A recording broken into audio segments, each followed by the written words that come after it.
Okay, so Dr. Jana, it's so very nice to meet you.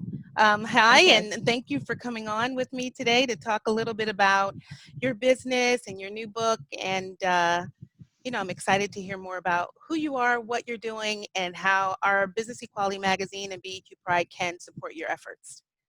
Awesome. Thank you so much for having me. I appreciate the invitation. Yeah, it's so good. I thought it was a stab in the dark to try to reach out to you on LinkedIn, but I thought, what the heck, I'm just going to say. And the thing that jumped out to me was the fact that you said that your mom was a diversity practitioner and that you kind of followed in her footsteps. And that resonated with me because my mother had been in supplier diversity for many, many years. And I start with maybe you could just give us a little bit of an overview about your background. And then we're also going to encourage our listeners and readers to obviously purchase the book, get the book, but also to look at your background. I had the pleasure of listening to lots of YouTube videos and lots of other information that shared with me a lot about what was out there already about you recently.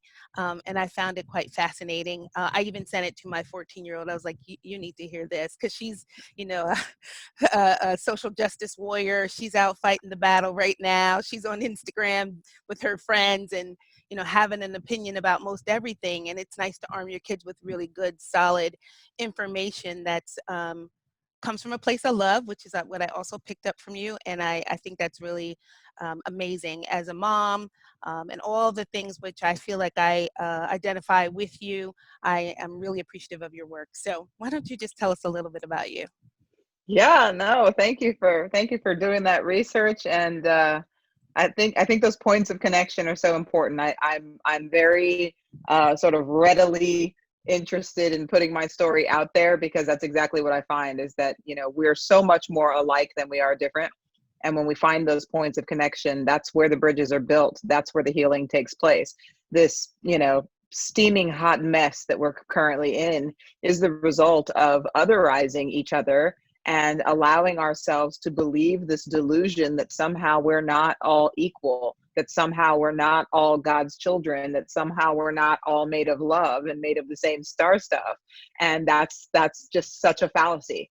And that fallacy has caused so much, division and fueled hatred. And it makes no sense. It's completely illogical where we find ourselves. So mine is a message of love, of conciliation, and an opportunity to, I'm holding 5 intersectional identities and yelling about them from every, into every microphone and every mountaintop I can get, gives people the opportunity to see that, like, be who you are, be who you are. I can't tell you that it's 100% always perfectly safe to declare that in all audiences, but I can tell you that the world is a whole lot better place to live when you are living your truth.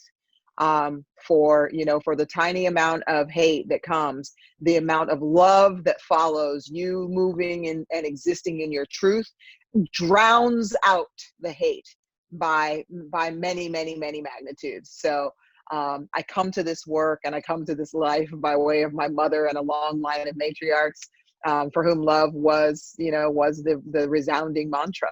I was raised in an environment where, I know many of my queer, brothers and sisters and siblings did not have the good fortune to be accepted for who they were. So I can stand on this platform, say what I say, try to push out that energy of healing and love.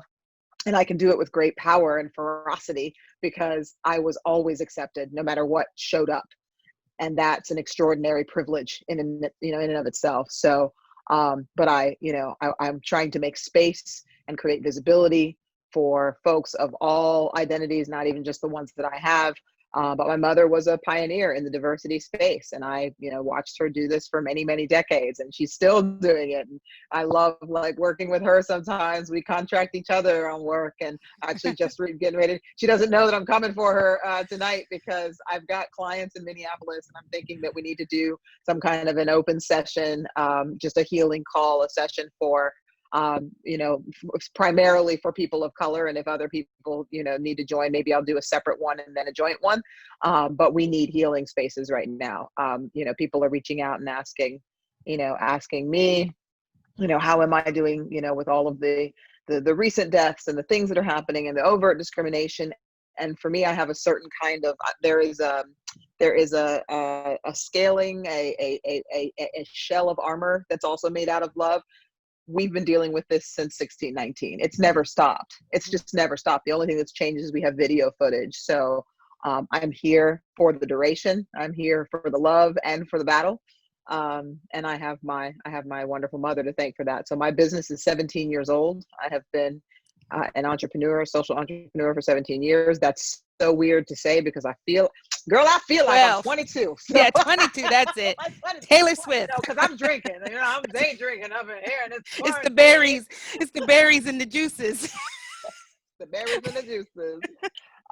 So yeah, it's crazy to feel this young and realize I've been doing it for so long. I literally feel like I woke up one day and it was like there was a body of work that existed with my name on it, a body of research. I don't know when and how I got these degrees, but I was definitely. It would have had to have happened like that because you are a young woman, and when anyone looks at your background, if they have the opportunity to listen to videos where you talk about and share lots of pieces about your life, you're like, man, folks were sleeping because you got all kinds of stuff done in a very short period of time.